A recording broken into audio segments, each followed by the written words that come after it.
Thank you, Jesus. Bless you, Lord. Bless you, Lord. Bless you, Lord. दोस्तों, जय मसीह। परमेश्वर के लोगों, आप सभी का बहुत बहुत स्वागत है। आज फिर 22वें दिन पर परमेश्वर के अद्भुत अद्भुत प्रकाशन के साथ, वचन के साथ, परमेश्वर की अद्भुत शिक्षा जो ठीक आपके स्क्रीन के ऊपर आपको इस वक्त में दिख रही है। दोस्तों, मैं जानता हूं कि परमेश्वर आपके जीवन में बहुत बहुत काम कर रहा है। मैंने कल कहा था, आपकी जो भूख है, आपकी जो तड़प है परमेश्वर के वचन के प्रति, वही आपको तृप्त करेगी, सेटिस्फाइड करेगी। जितनी आपकी भूख है, hunger for word of God है ना। मैं अपनी तैयारी पूरी किया हूं, बिल्कुल तैयारी के साथ आता हूं, प्रार्थना पूर्वक आता हूं, सारी स्लाइड्स को तैयार कर कर आता हूं। परमेश्वर की सहायता से, परमेश्वर के सामर्थ्य से आपके बीच में बातों को रखता हूं। लेकिन अपोजिट साइड यानी आपको भी बिल्कुल तैयारी के साथ, प्रार्थना पूर्वक, परमेश्वर के वचन की भूख के साथ आपको बैठना है। मुझे नहीं पता कि आप कहां से मुझे देखते हैं, कैसे मुझे देखते हैं, कहां से, मेरा मतलब है किस देश से, किस कंट्री से। और परमेश्वर का वचन आप घर पर बैठ के देख रहे हैं, गाड़ी में देख रहे हैं, फैमिली के साथ देख रहे हैं, 4 दोस्तों को लेकर देख रहे हैं, गांव के लोगों को इकट्ठा करके देख रहे हैं, नेबर्स यानी पड़ोसी को इकट्ठा कर कर देख रहे हैं, मुझे नहीं मालूम। लेकिन ये सारी चीजें तैयारी के साथ, प्रार्थना पूर्वक, गंभीरता से अगर आप बैठ के देखते हैं, मेरा परमेश्वर आपको बहुतायत से आशीष करता है। आमीन। क्योंकि मैंने आपको बता दिया, पहला इतिहास 28:9, फर्स्ट क्रॉनिकल चैप्टर 28 वर्स 9, वहां लिखा है, मुझे ढूंढोगे तो तुम पाओगे। दाऊद अपने बेटे सुलेमान को ये हिदायत या फिर ये सलाह या फिर ये हुक्म देता है कि तुम जितना ढूंढोगे परमेश्वर को, परमेश्वर उतना मिलेगा। ठीक है ना। तो इस बात से ये साबित होता है कि परमेश्वर को आपको और मुझे ढूंढना है। चलिए दोस्तों, आपके बीच में आज 22वें दिन की अध्ययन की स्टडी, जो कि आज उत्पत्ति का 6वां अध्याय आज मैं समाप्त करने जा रहा हूं। क्योंकि बहुत कुछ भी है, बहुत सारी बातें भी हैं, और सेम टाइम जो आखिरी के कुछ वचन हैं उसको मैं समझता हूं कि कंटिन्यूशन है, जो कि 7वें अध्याय में आपको मिलेगा, जो मैं कल आपके बीच में रखूंगा। तो सबसे पहले the book of study on the book of genesis chapter, जो आज मैंने जैसे बताया 6वां अध्याय हम समाप्त करने वाले हैं, हिंदी में है, उत्पत्ति का पुस्तक का अध्ययन आपके बीच में रखने जा रहा हूं ना। दोस्तों, मसीह मंथन बैठक का वर्ल्ड ग्रुप जो पेज है, वहां से मैं लाइव आता हूं, आप सभी इस बात को जानते हैं, और जिसके चलते आप लोग जितनी तादाद में पेज को लाइक करेंगे, क्योंकि अच्छा डैनियल राज के पेज से कनेक्ट किया, ओके, जितने लोग मेरे पेज से अभी देख रहे हैं, आप अगर अभी तक पेज को लाइक नहीं किए हैं प्लीज कर लें। यूट्यूब के जो चैनल को देखते हैं, अभी जो देख रहे हैं, आपको भी कहना चाहता हूं कि सर, जब मैं आपके लिए, यूट्यूब वालों, आपके लिए जब मैं कल आऊंगा आपके हिसाब से, तो आपको चैनल को माफ करें, पेज को लाइक कर कर रखना है। चलिए दोस्तों, जल्दी से आगे बढ़ूंगा। मसीह मंथन वर्ल्ड ग्रुप जो टेलीग्राम ऐप चलता है, ये वो ऐप है, टेलीग्राम ऐप, अपने भारत का ये ऐप है। मैं चाहता हूं कि इसको डाउनलोड कर लें आपके मोबाइल फ़ोन पर। कैसे डाउनलोड करना है, कैसे क्या करना है, ये सारी जानकारी जो है आपको मैं एक वीडियो बनाया था उसके ऊपर दूंगा। और साथ ही साथ ब्रदर नरेंद्र राव, जो कि मसीह मंथन बैठक के एडमिन हैं, उन्होंने भी कुछ स्लाइड्स को तैयार किया है, जिसको नरेंद्र मैं कल है ना उसको ऐड करूंगा। आज नहीं कर पा रहा हूँ क्योंकि बहुत सारा जो स्लाइड्स होता है प्रिपेयर करना, उसके चलते नहीं कर पा रहा हूँ, लेकिन मैं कोशिश करूंगा कि कल उसको आपके बीच में रखूं। चलिए दोस्तों, मसीह मंथन बैठक से जुड़ने के लिए ये 3 नंबर और ये 2 नंबर, रिपीट करता हूं, ये 3 नंबर, ये 2 नंबर, इसकी स्क्रीनशॉट ले लीजिएगा। पहले इसकी कुछ सेकंड रख रहा हूं जी, उसके बाद में ये 2 नंबर, इसकी भी स्क्रीनशॉट ले लीजिएगा, तो कॉल करने में आसानी होगी। आपको जो कॉल करना है वो है सुबह 10 से रात को 9 बजे तक। यदि ये फोन नहीं उठाते हैं, आपको एक मैसेज ड्रॉप करना है। मैसेज ये होना चाहिए कि आपको, है ना, हमने कॉल किया था लेकिन आपका कॉल नहीं उठा पाया आप लोग, हमको मसीह मंथन से जुड़ना है, आप हमें संपर्क करें, ऐसे एक आपको मैसेज छोड़ देना है ना। दोस्तों, यह परमेश्वर के लोगों, जितने भी पास्टर्स हैं, आप लोग जो अभी मुझे देख रहे हैं, आप जिस किसी भी डिनोमिनेशन से या ग्रुप से, आप जहां से भी हैं, मैं चाहता हूं कि आप लोग बड़ी तादाद में जो है मेरे साथ में जुड़ें, मेरे साथ में आप लोग जुड़ें और इस मसीह मंथन से जुड़ें। दूसरे शब्दों में, इस मसीह मंथन से जुड़े। क्यों? बहुत बहुत डिफरेंट तरीके से हम जो हैं पूरे मसीह समाज में भारत के अंदर विश्व के अंदर काम कर रहे हैं। तो जितने भी पास्टर्स हैं आप सभी का मैं व्यक्तिगत तौर पे स्वागत करता हूं, वेलकम करता हूं एमएमबी वर्ल्ड ग्रुप से जुड़ने के लिए। आप अगर कल्ट ग्रुप से हैं तो आपका स्वागत नहीं है, जैसे कि ओनली जीसस, माता यरूशलेम, जहोवा विटनेस, इल्यूमिनाटीज, कल्ट ग्रुप जितने भी आते हैं, और साथ ही साथ जिब्रिश आप समझते हैं मैं क्या बात कर रहा हूँ, उन सबको इजाज़त इस ग्रुप में नहीं है। वही लोग जो इन सब से दूर हैं और वचन की खींचतान, वचन को मैनिपुलेट, ट्विस्ट करने वाले लोगों की हम जो है वेलकम नहीं करते हैं। विशेष करके मैं कहना चाहूँगा जितनी भी महिलाएं हैं वे भी सेवकाई जो करना चाहती हैं, आपका हम तहे दिल से स्वागत करते हैं। और बहुत सारी महिलाएं जुड़ रही हैं और महिलाओं की जो सभा है हमने शुरू कर दी है, ठीक है ना, सैटरडे से, इस शनिवार से होगा। और उसकी भी ज़्यादा जानकारी आपको मेरे पेज से मैं कल से दूंगा, और ऑलरेडी तो दे चुके हैं मसीह मंथन के पेज पर। जिन भाई बहनों के पास में कलीसिया नहीं है, मसीह मंथन बैठक उनका स्वागत करता है। आप हमारे साथ जुड़ सकते हैं। और यदि आपके पास में कलीसिया नहीं है, और साथ ही साथ जितने इंडिपेंडेंट पास्टर्स हैं जो अभी हमसे जुड़े हैं, कम से कम मैं समझता हूँ 250 के पास्टर्स लोग जुड़ चुके हैं देश और विदेश से। आपको भी अगर आपका जो ग्रुप है या संस्था है वो रजिस्टर्ड नहीं है, मसीह मंथन आपकी सहायता करेगा। मैरिज से लेकर, बरियल से लेकर, बैप्टिज्म सर्टिफिकेट से लेकर, आईडी से लेकर सारी चीज़ें आपको जो है मसीह मंथन मुहैया करवाएगा। मसीह मंथन बैठक वर्ल्ड ग्रुप ऑनलाइन चर्च के जो समय की जानकारी है वो आपके बीच में रख रहा हूं दोस्तों। ये सारी जानकारियां हैं, आप लोग देख लीजिएगा, ठीक है ना। Punjabi, Telugu, Marathi, Bengali, Gujarati, Tamil, English, Kannada, Nepali, total 10 church में जो है आपको प्रति रविवार मिल जाएगा, और जिसके चलते जो है आप लोग प्रभु के वचन को सुन सकते हैं। लेकिन ये रहा मसीह मंथन बैठक world group online Hindi church, जो कि इंग्लिश के अनुवाद के साथ सिस्टर या है ना बहन समीक्षा इसको जो है अनुवाद करती हैं, और बखूबी उन्होंने पिछली बार अनुवाद किया था। और मैं जानता हूं कि आप लोग जो हैं उस रविवार को बड़े आशीषित हुए थे। तो जितने भी अदर कंट्री से हैं, आपको इंग्लिश सीखना, माफ करें, इंग्लिश चर्च चाहिए, आपको हिंदी नहीं समझ में आती है, तो आप लोग जो है हमारे साथ जुड़ सकते हैं।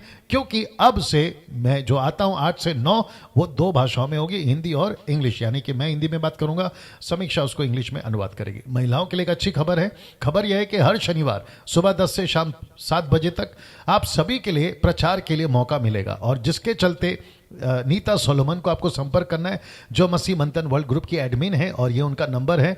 इसकी भी स्क्रीनशॉट आप लोग ले लीजिएगा, और आपको कॉल करना है यदि आप मसीह मंथन के मेंबर हैं तो ही। जी, यदि आप मसीह मंथन के मेंबर हैं तो ही आपको जो है हम मौका देंगे प्रचार करने का। और जिसके चलते जो है बहुत सारी महिलाएं अब जुड़ चुकी हैं और वो प्रचार करने के लिए तैयार हैं। और मैं खुद कहना चाहता हूँ बिल्कुल डंके की चोट पे, ठीक है ना, वचन के सहारे के साथ, वचन को समझते हुए, परमेश्वर को जानते हुए कहना चाहता हूँ कि महिलाएं प्रचार कर सकती हैं, महिलाएं टीचिंग दे सकती हैं, पास्टर बन सकती हैं, बपतिस्मा दे सकती हैं, प्रभु बोझ दे सकती हैं, मैयत करा सकती हैं, वो सब कर सकती है जो एक पुरुष कर सकता है। और जितने भी बाकी जो थियरीज लगाते हैं non biblical, out of context, उन सब के बकवास को हम एक्सेप्ट नहीं करते हैं। जी, अब ये रहा मेरा नंबर। जिसको भी पूछना है, प्रश्न, बात करनी है, दोस्त हो, दुश्मन हो, मित्र हो, शत्रु हो, आप सभी का स्वागत है। आपको जो भी पूछना है रिलेटेड टू जेनेसिस, अगर इसके अलावा आपको लगता है कि यस पास्टर डैनियल हम किसी मुद्दे पर आपसे बात करने चाहते हैं, आपका स्वागत है। आपको कॉल करना है दोपहर 2 बजे से शाम 6 बजे तक ही। जी हाँ, उसके पहले नहीं और उसके बाद नहीं। और एक छोटी सी नम्र विनंती है, विनंती यह है कि आपको प्रार्थना निवेदन नहीं देना है, बल्कि प्रार्थना विश्वासियों को खुद करना चाहिए। आप विश्वासी हैं, मैं प्रार्थना करूंगा, नए लोग हैं, मैं प्रार्थना करूंगा, लेकिन जिनके पास में यीशु है, जिनका उद्धार हो गया, उनको खुद प्रार्थना करनी चाहिए। आपको केवल कॉल करना है, बाइबल से प्रश्न पूछना है, अपनी समस्या नहीं बताना है। मेरा तलाक हो रहा है, मेरा अलाना हो रहा है, मेरा फलाना हो रहा है, ऐसी सारी बातों को आपको नहीं बताना है। साथ ही साथ में मैं चाहता हूं कि जो मेरा चैनल है डैनियल राज चैनल, उसको सब्सक्राइब करें, आइकन बेल दबाएं जैसे आप देख रहे हैं। और मैं चाहता हूं कि बड़ी तादाद में मेरे चैनल को प्रमोट करिए। मेरे चैनल को प्रमोट करने का मतलब है, खैर आप जानते हैं पैसे तो नहीं कमाता हूं, मेरे चैनल को प्रमोट करने का मतलब है लोगों तक खरी शिक्षा जाए, सही शिक्षा, खरी शिक्षा, साउंड डॉक्ट्रिन जिसको कहते हैं, मेरा मकसद यह है। और मैं साथ ही साथ जानता हूं कि पूरे भारत के अंदर अभी फिलहाल मसीह मंथन एक बड़े पैमाने पे काम कर रहा है, बड़ा इम्पैक्ट डाल रहा है। और मैं जानता हूं कि लूसीफर को बड़ी तकलीफ हो रही है, बड़ा परेशान है वो डैनियल राज से, बड़ा परेशान है वो मसीह मंथन के लोगों से, बड़ा परेशान है वो 2000 मसीह मंथन के लोगों से, जो कि आजकल में 2000 हो जाएगा, कुछ 10-15 लोग बाकी हैं 2000 होने में। और मैं जानता हूं कि उसके चलते वो चुप नहीं बैठा है और वो अपना हाथ पैर चला रहा है और उससे कोई फर्क नहीं पड़ता। ये सारी बातें आपको मैं कल भी बताया था। आपका दशमांश अभी आपके पास रखें, जब तक मसीह मंथन ऑफिशियल घोषणा नहीं करता, कंप्लीट ट्रांसपेरेंसी, पारदर्शिता के साथ में इसके ऊपर अलग टीम होगी, कैसे काम करेगी, पैसे कहाँ आ रहे हैं, कहाँ जा रहे हैं, ये सारी चीज़ों की जानकारी, या इसके ऊपर जब तक हम क्या कहते हैं ना, एक स्ट्रक्चर नहीं बना लेते हैं, आउटलाइन नहीं बना लेते हैं, आपका पैसा हम तब तक नहीं लेंगे। यदि आपके पास में पैसा है, आपका दान दशमांश जो है, अगर आपको लगता है किसी गरीब को मदद करना है ज़रूर करिए, किसी सच्चे सेवक को देना है ज़रूर दीजिए, कोई ज़रूरतमंद परिवार है मसीह परिवार, उसको दीजिए। अगर आपको नहीं जानकारी ऐसों की तो मुझे संपर्क करिए या फिर मसीह मंथन के एडमिन्स को संपर्क करिए, वो लोग आपको मार्गदर्शन करेंगे। जो मेरे अगेंस्ट में वीडियो बनाते हैं, मैं आपको बता चुका हूँ कि उनको रिप्लाई नहीं देना है, आपको नहीं देना है, उनको कोई रिप्लाई नहीं देगा। साथ ही साथ इनके वीडियो से कौन अपना है कौन नहीं है, इससे भी मालूमात या पता चलता है, तो कोई चिंता की बात नहीं है। जो लोग जैसा करना चाहें उनको छूट है। क्या कहते हैं ना, सबको अपना अपना न्याय देना है। और मैं समझता हूं कि जब हम स्वर्ग पहुंचेंगे, जिसका मैंने कल जिक्र किया था, जब हम स्वर्ग पहुंचेंगे तो वहां पर सारा दूध का दूध और पानी का पानी तो हो ही जाएगा, ठीक है ना। तो तब तक हाँ, एक और चीज़ कहना चाहूँगा कि जैसे तैसे तुम स्वर्ग पहुंच जाओ, ये बहुत इंपॉर्टेंट है। जितने लोगों को तकलीफ है किसी से, जैसे तैसे आप स्वर्ग पहुंच जाए, ये बहुत ज़रूरी है। और अगर वो नहीं हुआ तो गई भैंस पानी में। चलिए दोस्तों, मैं समझता हूं कि वक्त आ चुका है अभी। क्या हुआ, सब ठीक है? यहाँ पे क्या हो रहा है? ये ऐसा क्यों दिख रहा है यहाँ पे? अच्छा, पीछे गया था क्या पहले? ओके, आ गया। चलिए दोस्तों, इस वक्त में मैं समझता हूं कि मुझे अभी 865 लोग देख रहे हैं।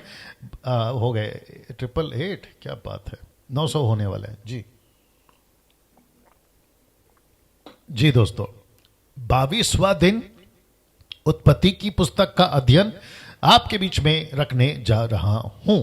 जी हां दोस्तों, 900 हो गए और मुझे बेहद खुशी है आज आपके बीच में इस अद्भुत 22वें दिन की जो कुछ मैंने अध्ययन शुरू करी है, और जो कि पद 7 से आगे आज हम बढ़ेंगे। याद रखिए, चैप्टर 6 एंड वर्स 7, उत्पत्ति के किताब का अध्ययन चल रहा है, अध्याय 6 और आयत या पद 7, वहां से हम आगे आज बढ़ने पर हैं।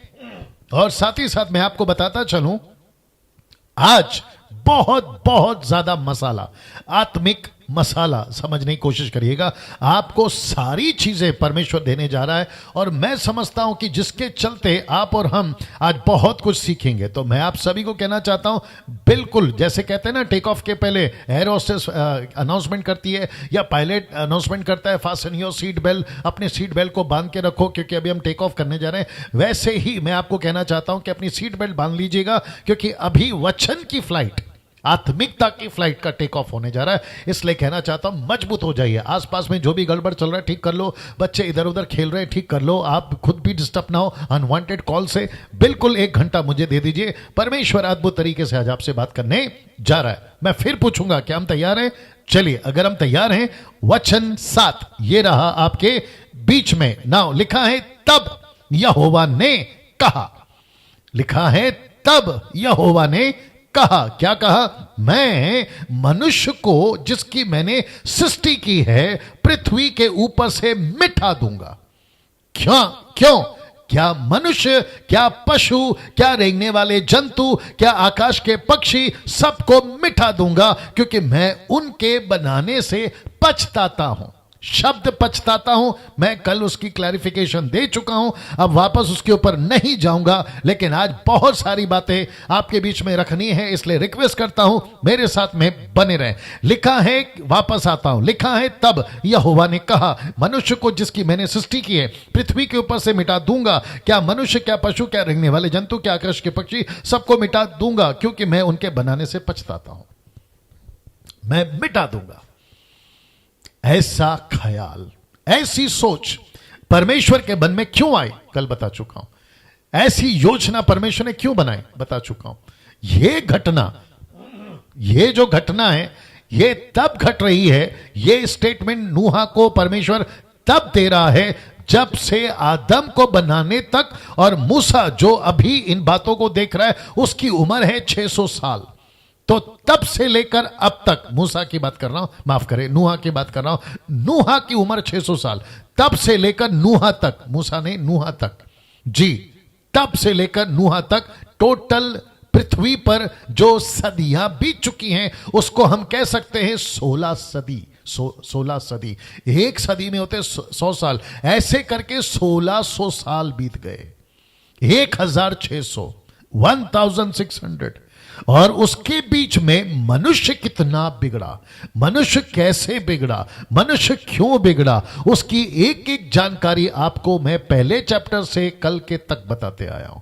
और मैं जानता हूं कि आप में से बहुत सारे लोग इस बात को सीख रहे हैं, समझ रहे हैं, और जो कि आज आपको ये बात को परमेश्वर की दृष्टि से मैं रखने जा रहा हूं, और जिसको लिखा है मूसा बाबा ने, वो कह रहा है कि तब यहोवा ने कहा मैं मनुष्य को जिसकी मैंने सृष्टि की है पृथ्वी पर से मिटा दूंगा।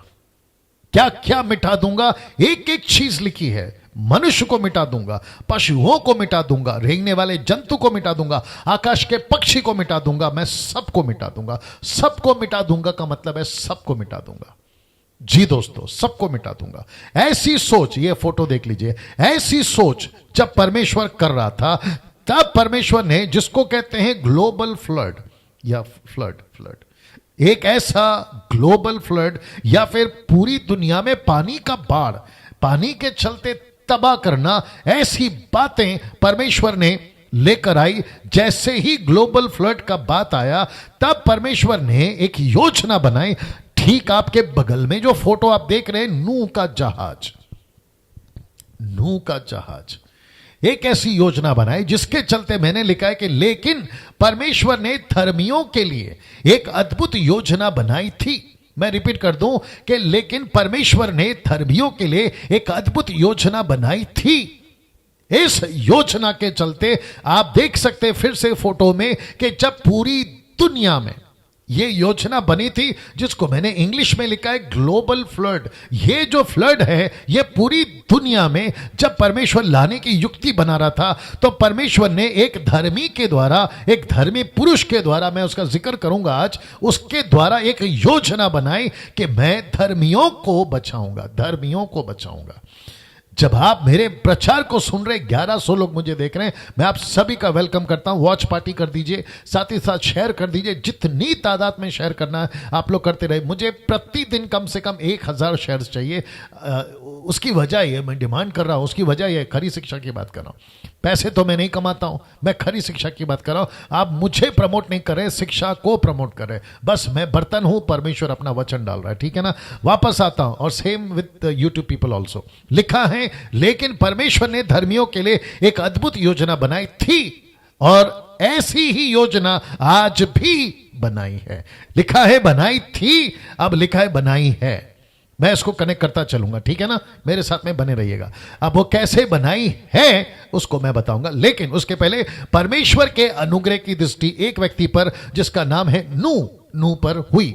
तो इसका मतलब है परमेश्वर ने एक व्यक्ति को ढूंढ कर निकाला, जो कि, वापस फोटो दिखा देता हूं, जो कि इस जहाज में उसने लीड करा था, जहाज को लीड करा था, पानी के जहाज को लीड करा था, परमेश्वर की आज्ञाओं को लीड करा था, अपनी फैमिलीज को बचाने के लिए लीड करा था। वो व्यक्ति परमेश्वर की नजर में, ऐसा लिखा है, धर्मी गिना गया। पद 8, 7 पढ़ चुका हूं, अभी आ रहा हूं 8। लिखा है परंतु यहोवा के अनुग्रह की दृष्टि नूह पर बनी रही। क्यों बनी रही, देख लीजिए क्यों। उसका जवाब है क्योंकि नूह धर्मी था। कहां लिखा है, उसी का 9 में अगला वचन, उत्पत्ति 6 का 9। अभी तक हम 9 में पहुंच गए। लिखा है नूह धर्मी पुरुष और अपने समय के लोगों में खरा था, और नूह परमेश्वर ही के साथ साथ चलता था।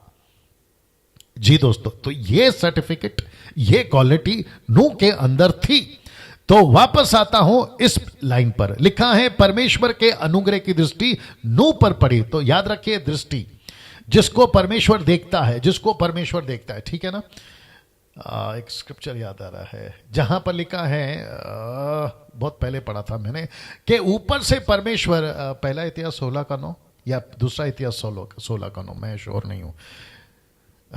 बीच में परमेश्वर बात करता है। मैं जब दानियल की पुस्तक दे रहा था, मैंने कहा था इसको कहते हैं मैनुअल। ऊपर बैठा है इमैनुअल, या हमारे बीच में है इमैनुअल।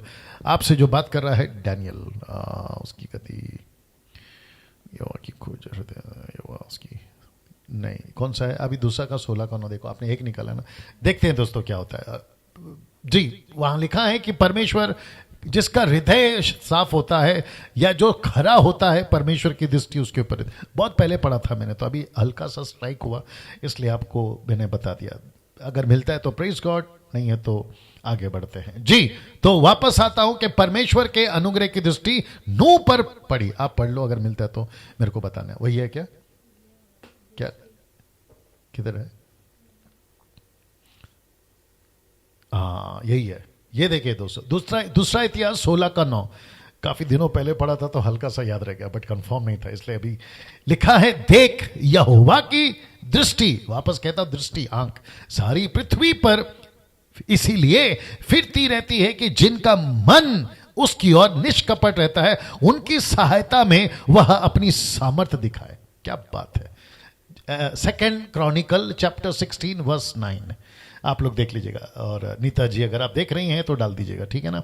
चलिए 1200 लोग देख रहे हैं, आप सभी 1200 लोगों का स्वागत करता हूं। लिखा है कि परमेश्वर के अनुग्रह की दृष्टि नूह पर हुई। तो परमेश्वर ने, जीसस क्राइस्ट, परमेश्वर ने जितने मनुष्य थे, आबादी कितनी है नहीं मालूम, लेकिन लिखा है कि जब मनुष्य पृथ्वी पर बढ़ने लगे, बेटियां पैदा होने लगी, बेटे पैदा होते चले गए, तो ऐसी भीड़ में भी परमेश्वर अपनी नजर ऐसे लोगों पर रख लेता है जो धर्मी है। क्या बात है। मुंबई के अंदर कितनी भीड़ है? 3 करोड़। भारत में कितने लोग हैं? 135 या 36 करोड़। पूरे विश्व में कितने लोग हैं? 710 करोड़। अब सोचिए, ऊपर से परमेश्वर, कुछ लोग क्या कहते हैं, परमेश्वर मुझे देखता नहीं है। ऊपर से परमेश्वर बोलता है ठप करके मार के, बेटा वचन नहीं पढ़ता है, मेरी दृष्टि उसी पर है जो धर्मी है। आपकी प्रार्थना क्यों सुनी जाएगी? आप धर्मी बनो। दानियल की प्रार्थना क्यों सुनी गई? कम ऑन, धर्मी था। यीशु की प्रार्थना क्यों सुनी जाती थी? आप सभी जानते हैं। पतरस की, पौलुस की, पहली सदी की कलीसिया की। ऐसा वजह है, परमेश्वर कहता है मेरी दृष्टि मैं उसी पर लगाऊंगा जो धर्मी है। ऐसा कुछ करिए। कोर्नेलियुस की बात करूंगा तो टाइम चला जाएगा। कोर्नेलियुस के लिए परमेश्वर कहता है, बेटा, स्वर्गदूत को भेजकर कहता है, बेटा तेरी प्रार्थना और तेरे दान मेरे को याद हैं।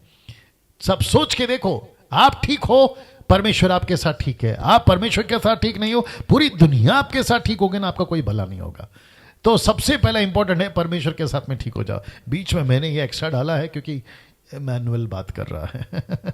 चलिए वापस आते हैं। परमेश्वर के अनुग्रह की दृष्टि नूह पर थी। वचन कहता है, वचन 8 में, क्योंकि परमेश्वर ने उसको देखा और उसको क्या कहा? अनुग्रह की दृष्टि उस पर बनाई रखी। क्यों? उसका जवाब यह है, क्योंकि नूह धर्मी पुरुष था, अपने समय के लोगों में खरा था और परमेश्वर ही के साथ साथ चलता था। यहां तक आपको बात समझ में आ गई? सोचो, अब यहां से आगे बढ़ रहा हूं। सोचो अगर नूह नहीं होता तो, दूसरे शब्दों में, नूह अगर धर्मी नहीं होता तो, परमेश्वर के साथ साथ नहीं चलता तो, ये वाला खरा नहीं होता तो, सोचो अगर नूह नहीं होता, क्वेश्चन मार्क, अगर नहीं होता, जो कि मैंने वचन फिर डाल दिया। अगर नहीं होता तो क्या होता दोस्तों? पिक्चर पूरी अलग होती। हम होते भी कि नहीं होते पता नहीं, आज बैठकर ये चर्चा भी कर रहे होते कि नहीं कर रहे होते पता नहीं। बट प्रेज गॉड इस नूह के लिए, जो उस वक्त में एक ऐसा पिल्लर या एक ऐसा फाउंडेशन या एक ऐसी बुनियाद बनकर खड़ा रहा, और जिसका सहारा यीशु, जिसका सहारा का मतलब है, जिसका सहारा का मतलब मैं नहीं कहना चाह रहा हूं सहारा, एक सेकंड दीजिए जी, जिसका जी दोस्तों थोड़ा सेकंड, जिसका सहारा से मेरा मतलब है कलीसिया को, नूह को, कलीसिया के टाइम को, नूह के टाइम को, कलीसिया के दिनों को, यीशु के दिनों को कंपेयर करा जीसस ने। मैं वो बात कर रहा हूं, ठीक है ना। सोचिए अगर नूह नहीं होता, प्रेज गॉड की नूह है, उस वक्त में नूह था, अगर नहीं होता तो मैं समझता हूं गई भैंस पानी में जी। अब इसको कनेक्ट करने जा रहा हूं। जैसे नूह वहां धर्मी पाया गया, खरा निकला, परमेश्वर के साथ चला, वैसे ही आज के इस युग में जहां चारों तरफ गड़बड़ी है, ऐसे टाइम पे भी परमेश्वर कुछ लोगों को देखता है, और जब वो देखता है, उनकी नजर उस पर पड़ती है, तो उसको लेकर परमेश्वर बचाता है या आगे काम करता है। अब आप कहोगे डैनियल भाई आप बोलना क्या चाहते हैं, मेरे साथ में कनेक्ट रहिए। आप लोग जितने भी 1200 लोग देख रहे हैं, इसको देखिए। यदि सेनाओं का यहोवा हमारे थोड़े से लोगों को ना बचा रखता, तो हम सदोम के समान हो जाते, अमोरा के समान ठहरते। यशाया 1:9। इसका मतलब है परमेश्वर क्या कह रहा है, यदि थोड़े से लोग मुझे नहीं मिलते आज की युग में, यशाया के टाइम पे अगर नहीं मिलते, मैं कब का तुमको खत्म कर देता। जैसे परमेश्वर ने नूह को धर्मी पाया, इसलिए लिखा है कि सोचो अगर नूह नहीं होता। दोस्तों कनेक्शन देख रहे हैं आप। आपका गांव अभी तक क्यों बचा है पता है? क्योंकि उस गांव में कोई एक ऐसा सच्चा सेवक है, या पास्टर है, या पास्टरनी है, इसलिए वो गांव बचा है। आपको पता है मेरा महाराष्ट्र अभी तक क्यों बचा है? क्योंकि इस महाराष्ट्र में 10% लोग ऐसे जेन्यून सच्चे सेवक सेविका दास दासी हैं, जिसके चलते महाराष्ट्र बचा है। आपको पता है आपका AP, KP, MP, UP, Goa, Jammu Kashmir, आपका झारखंड, आपका नॉर्थ, आपका ईस्ट, आपका वेस्ट, आपका south America, Africa, Japanese country, Europe country, आपका जो भी है क्यों बचा है पता है? क्योंकि परमेश्वर के वचन के मुताबिक ये देख लीजिए, यदि थोड़े से लोग मेरे को ना मिले होते, मैं तुम्हारे को कब का खत्म कर देता। मैं तुम्हारे को कब का खत्म कर देता।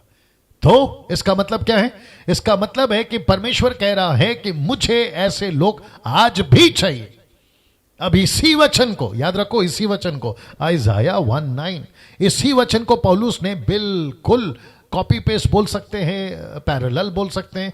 देखिए क्या लिखा है, जैसे यशाया ने पहले भी कहा था कि यदि सेनाओं का प्रभु हमारे लिए कुछ वंश ना छोड़ता, थोड़े से लोग वहां कुछ वंश ना छोड़ता, तो हम सदोम की नाई हो जाते और अमोरा की सरीके ठहरते। इसी को रिपीट किया पौलुस ने, और वो भी कब? अपने युग में, पौलुस के युग में।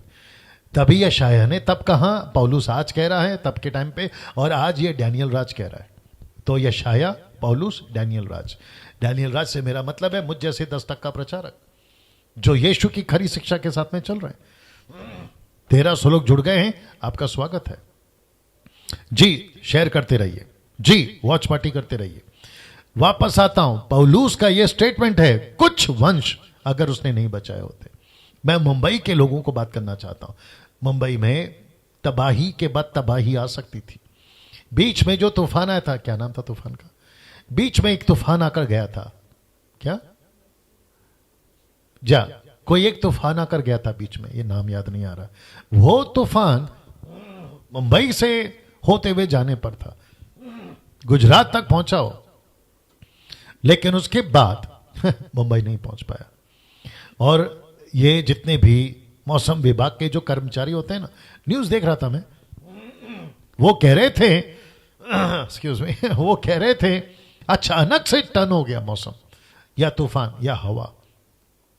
मुंबई के अंदर कुछ लोग हैं जो इसकी तरह है, जो सच्चे हैं, जो ईमानदार हैं, जिसके चलते परमेश्वर ने मुंबई को बचा लिया था उस वक्त में। वैसे ही न जाने कितनी कंट्रीज, भारत की 29 राज्य अभी भी बची हुई है।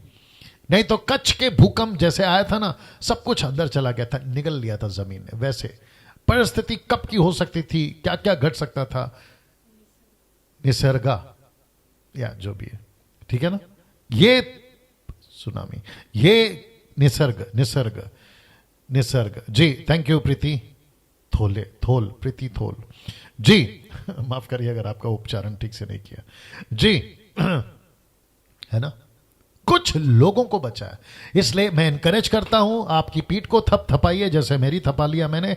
आपका प्रार्थना, आपका जीवन, आपका आत्मिक जीवन बेकार नहीं जा रहा है। आप झोपड़े में प्रार्थना कर रहे हैं, 2 BHK में प्रार्थना कर रहे हैं, बंगला या विला में प्रार्थना कर रहे हैं, या आप सड़क पे प्रार्थना कर रहे हैं, आपकी प्रार्थना बेकार नहीं जा रही है। परमेश्वर आपकी प्रार्थना को देखता है। आपकी गिनती उन लोगों में है जिसको कहते हैं थोड़े से लोग।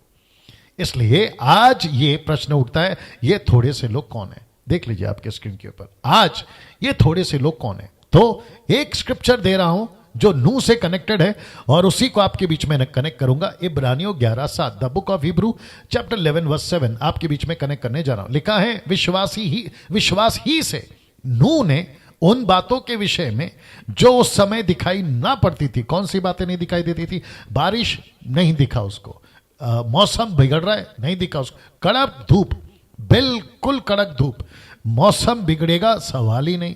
अगर उस वक्त में मौसम विभाग के कर्मचारी होते, वो नू को पागल कहते। पता है क्यों? क्योंकि आकाश में जो देखकर आज के मौसम विभाग के लोग क्या कहते हैं, जो जानकारियां देते हैं ना न्यूज़ में इधर उधर, कि देखो 3 दिन में बाढ़ आएगी, देखो 3 दिन में भयंकर बारिश होगी, देखो 3 दिन में ये होगा वो होगा, ऐसा उस वक्त में अगर मौसम विभाग के लोग होते ना, नू को कहते नू तू पागल है नू तू पागल है। क्योंकि परमेश्वर यहां पे लिख रहा है कि उसको पता ही नहीं है, उसको नहीं दिखा बारिश आएगी, क्योंकि परमेश्वर ने नहीं दिखाया साहब। मैं कनेक्ट करूंगा इसको। आज भी परमेश्वर बहुत कुछ नहीं दिखा रहा है, आपको सिर्फ कह रहा है विश्वास करो। जो समझदार है ना वो समझ रहा होगा मेरी बात को। आज भी परमेश्वर कह रहा है विश्वास करो, मेरे हिंदू भाई विश्वास करो, मुस्लिम भाई विश्वास करो। जितने लोग देख रहे हैं, पता नहीं कौन कौन से जाति, कौन कौन से धर्म के लोग देख रहे हैं, क्योंकि बहुत सारे लोगों ने मुझे आज का पास्टर डैनियल आपकी प्रीचिंग की वीडियो हम ऐसे लोगों को भी शेयर करते हैं, मेरे बुद्धिस्ट भाई, यहूदी भाई, आप जो भी हैं, अमीर हैं गरीब हैं, विश्वास करो। जैसे लिखा है उस समय दिखाई नहीं पड़ता था, नूह ने विश्वास किया। देख लो, नूह ने विश्वास किया। आज लोग हमको पूछते हैं, तुम लोग प्रचार करते हो ईसाइयों नरक है स्वर्ग है, तुमने देखा? हमने नहीं देखा भाई, हमने नहीं देखा, लेकिन हमने क्या किया? विश्वास किया। और विश्वास को ही परमेश्वर ने कहा, नूह विश्वास के द्वारा धर्मी ठहरा। इसकी गिनती the book of Hebrew chapter 11 है ना, जो हीरोज के चैप्टर्स हैं, ये जो हीरो है ना, विश्वास के hero, the heroes of faith, ये लोग हैं वो लोग। और उसकी गिनती में नूह को डाल दिया परमेश्वर ने। बोला क्या आदमी है ये। आज हमारी भी गिनती इनसे बढ़कर होगी। पता है क्यों? जहां चारों तरफ बंद, जहां चारों तरफ गड़बड़ी है, जहां चारों तरफ न जाने कितने धर्म पैदा हो गए। मैं क्यों डाइवर्ट हो रहा हूं मुझे नहीं मालूम। जहां चारों तरफ धर्म है, और वो भी कितने, आपको बीच में बताया था मैंने कितने धर्म है। उसमें से मेजर अभी जो भारत में चल रहे हैं 5, आप सभी जानते हैं, हिंदू, मुस्लिम, सिख, ईसाई, बुद्धिस्ट, यहूदी भी डाल दीजिए उसके अंदर। ऐसे 5 से 6 से 7 ऐसे मेजर धर्म है। और कभी कभी प्रश्न उठता है, इवन ईसाई लोग प्रश्न उठाते हैं, जो बाइबल के जानकार हैं, यीशु को मानने वाले लोग हैं, वो तक प्रश्न उठाते हैं, क्या सच में यीशु ही है? क्या सच में बाइबल ही है सहारा? क्या सच में हम जो रास्ते पे चल रहे हैं उद्धारकर्ता मानकर यीशु को, क्या वही है? क्या और भी कोई है? ये ऐसी परिस्थिति में अगर आप विश्वास में नहीं डगमगाए, आप सच्चे निकलोगे, नहीं तो गई भैंस पानी में। आगे आप लोग समझदार हैं और मैं जानता हूं कि बात को मेरी आप लोग समझोगे, ठीक है ना। बहुत कुछ बोल सकता था, अब इसको देखिए। तो वापस पहला पढ़ देता, विश्वास ही से नूह ने उन बातों के विषय में जो उस समय दिखाई ना पड़ती थी चितौनी पाकर, जो कि मैंने इंग्लिश ट्रांसलेशन से निकला he was warned. He was warned मतलब उसको चेतावनी दी गई थी, वॉर्न किया गया था। चितौनी पाकर, तो क्या चितौनी पाई? भक्ति के साथ अपने घराने के बचाव के लिए जहाज बनाया और उसके द्वारा उसने संसार को दोषी ठहराया, उस धर्म का वारिस हुआ जो विश्वास से होता है। क्या पावरफुल स्क्रिप्चर है। देखिए पौलुस की दृष्टि है ये। पौलुस अपने दृष्टि से इस बात को रख रहा है। दोस्तों अजीजों, परमेश्वर के लोगों, क्या अद्भुत है। तो मैं जिस शब्द पे जोर दूंगा वह है चितौनी पाकर ही वॉज वॉर्न्ड। राइट, चितौनी पाकर ही वॉज वॉर्न्ड। चितौनी पाकर उसको चेतावनी मिली थी, ही वॉज वॉर्न्ड। वैसे ही वो क्या चितौनी थी, कैसा था, मैं आपके बीच में रखने जा रहा हूं। अब जरा बात करते हैं यीशु के नजरिए से। यीशु ने भी वॉर्न किया था। यीशु ने भी वॉर्न किया था, बराबर है स्पेलिंग। यीशु ने भी वॉर्न किया था। जी दोस्तों, कहां वॉर्न किया था, कैसे वॉर्न किया था, ताकि आज हम इसको समझकर तब को समझ सकेंगे। और नूह बाबा कैसे पास हुआ अपने विश्वास में, जो चीजें नहीं दिखती थी भरोसा करा, विश्वास करा, और वो उसके लिए धर्म गिना गया और वो बच गया। खुद भी बचा, अपने परिवार को भी बचा है। क्या बात है। वैसे ही अगर आज हम इस वार्निंग को समझ जाएंगे, हम भी बचेंगे, फैमिली को बचाएंगे, चर्च को बचाएंगे, अपने समाज को बचाएंगे, शहर को बचाएंगे, नेशंस को बचाएंगे। सुपर्ब। ये आपको समझना होगा। तो चेतावनी पाकर उसने जो है काम किया। चेतावनी क्या है आपके बीच में रखने जा रहा हूं। मरकुस की किताब उसका 16 का 14। शायद कभी आपका ध्यान इसके ऊपर गया, शायद ही, मैं गलत हो सकता हूं। जिसका गया है उसको सलूट है, जिसका नहीं गया सीख लीजिए आज। मरकुस 16 का 14 देखिए क्या लिखा है। पीछे वह उन 11 को भी जब वे भोजन करने बैठे थे दिखाई दिया। उनके अविश्वास और मन की कठोरता पर उल्हाना दिया। ब्रैकेट में देख लीजिएगा, ही वॉज रिब्यूकिंग देम। मैं रिपीट कर दूं, he means who? Jesus. Jesus was rebuking them. ये रिब्यूक क्या होता है, रिब्यूकिंग क्या होता है? पास्टर डैनियल आपको कहां से मिला? क्योंकि शब्द हिंदी में लिखा है उलाना। उलाना का मतलब है डांट। शब्दकोश ढूंढ लीजिए, आपका बाइबल, माफ करें, गूगल को ढूंढ लीजिए। उल्हाना मतलब डांट, और इंग्लिश ट्रांसलेशन आया है रिब्यूकिंग। आपका जो भी ट्रांसलेशन है पढ़ लीजिएगा, बट आपको समझाने के लिए मैंने हिब्रू का, माफ करें, ग्रीक का सहारा लिया, यूनानी भाषा का सहारा लिया। जो कि लिखा है आप देख लीजिएगा, रिब्यूक्ड, ये देख लीजिए नीचे, ये देख लीजिए, रिब्यूक्ड, ये नीचे स्ट्रॉन्ग्स है 3679। मतलब क्या है, आप जब इसको कॉपी पेस्ट करके गूगल में डालोगे ना, तो आपको पता है क्या मिलेगा आपको? वहां पर लिखा है अच्छे से डांट लगाना, दांत पीस के डांट लगाना, कठोरता से डांट लगाना, सबके सामने शर्मिंदा करना। ये सब ट्रांसलेशन आपको मिल जाएंगे। मतलब ये सब का खुलासा आपको मिल जाएगा एक यूनानी शब्द का, ये वाला नीचे वाला आप देख लीजिएगा जी जी। और ये चित्र मैंने आपको समझाने के लिए डाला, ये वाला चित्र। और यीशु यहां पे, ये देख लीजिए, आपको कैसे दिख रहा है मुझे नहीं पता, लेकिन ये चित्र कितना क्लियरिटी है मुझे नहीं मालूम, लेकिन ये चित्र जो है आप देख सकते हैं यहाँ पे कि यीशु के 11 चेले बैठे हुए हैं। 12वां नहीं है, आप सभी को पता है क्यों नहीं है, आप उसकी वजह जानते हैं, ठीक है ना। तो यीशु यहाँ पे अच्छी डांट लगा रहा है जी, मेरे हिसाब से तो अच्छा ही दिख रहा है जी। यीशु यहाँ पे डांट लगा रहा है।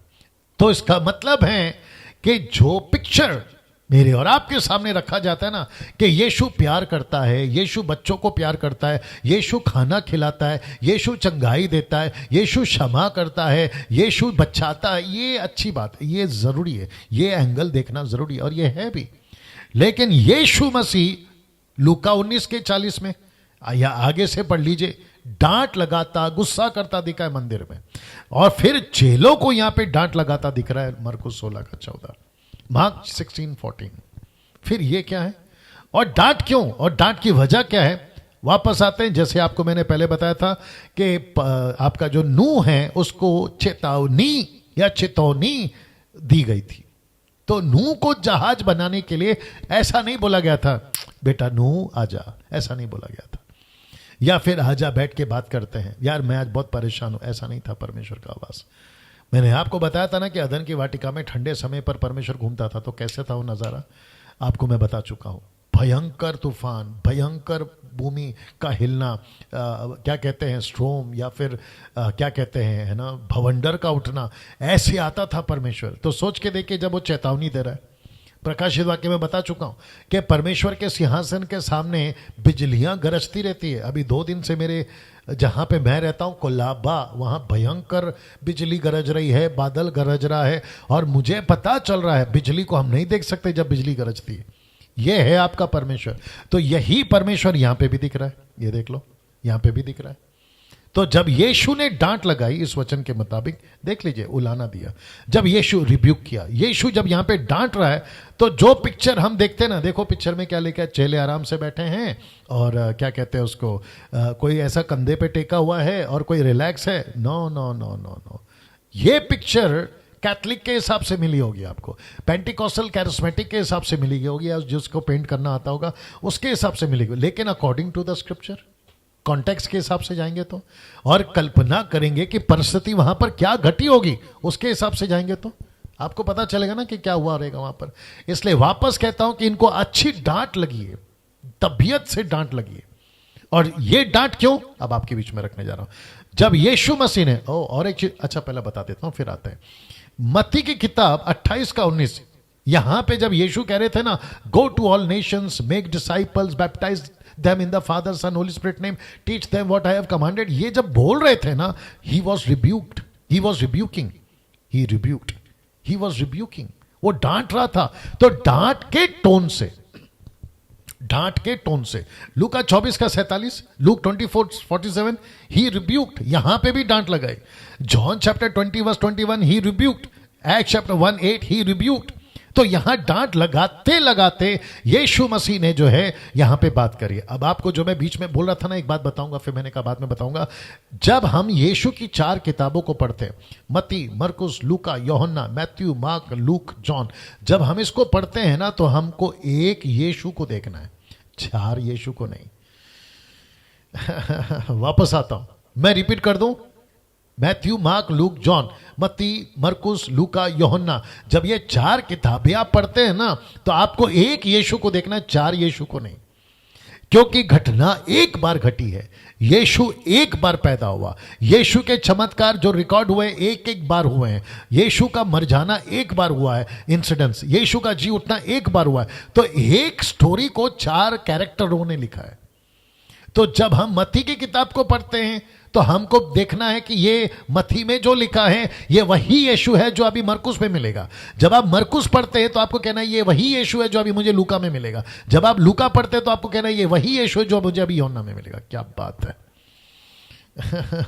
जी, पढ़ते वक्त में हमें ऐसा लगता है 4 यीशु हैं, यीशु ने यहां ऐसा कहा तो वहां ऐसा कहा। ना ना ना ना, एक के पीछे, यहां पर जब यीशु यहां पहुंचे थे ना, तो एक के पीछे एक घटना घटी है, मतलब एक के बाद एक। तो ये वापस डाल देता हूं, मत्ती भी एक साथ, लूका ठीक उसके पीछे, यूहन्ना फिर ठीक उसके बाद बोल सकते हैं, एक्ट फिर ठीक उसके बाद में। तो ये 1 बाय 1 शॉट है। ऐसा नहीं है कि एक अलग यीशु, दूसरा अलग यीशु, तीसरा अलग यीशु, नो, ऐसा नहीं पढ़ना। तो जब आप ये बातें पढ़ते हैं, ये कौन सी बातें, मैं वापस आपको कहता हूं कि नूह का कनेक्शन आज के युग के साथ, तो वो फोटो फिर दिखाता हूं, आपको क्लिक हो जाएगा और थोड़ा बहुत आपको समझ में भी आ जाएगा। कौन सा वाला फोटो अभी रख रहा हूं जी, अभी रख रहा हूं, कहां गया वो, हाँ ये वाला। लेकिन परमेश्वर ने धर्मियों के लिए एक अद्भुत योजना बनाई थी और ऐसी ही योजना आज भी बनाई है। तो जैसे वहां परमेश्वर ने चेतावनी, वार्निंग, रिब्यूकिंग वाला कॉन्सेप्ट या वो जो टोन था ना, ऐसा नहीं था बेटा नूह आजा, नो। यीशु मसीह ने कहा अरे पतरस आना यार, थोड़ा बैठते, मेरा काम कर दे यार, ऐसा नहीं था दोस्तों। यार कलीसिया, पतरस, पौलुस, फिलिप, नथानियल, तुम लोग जाके काम करो, ऐसा नहीं था।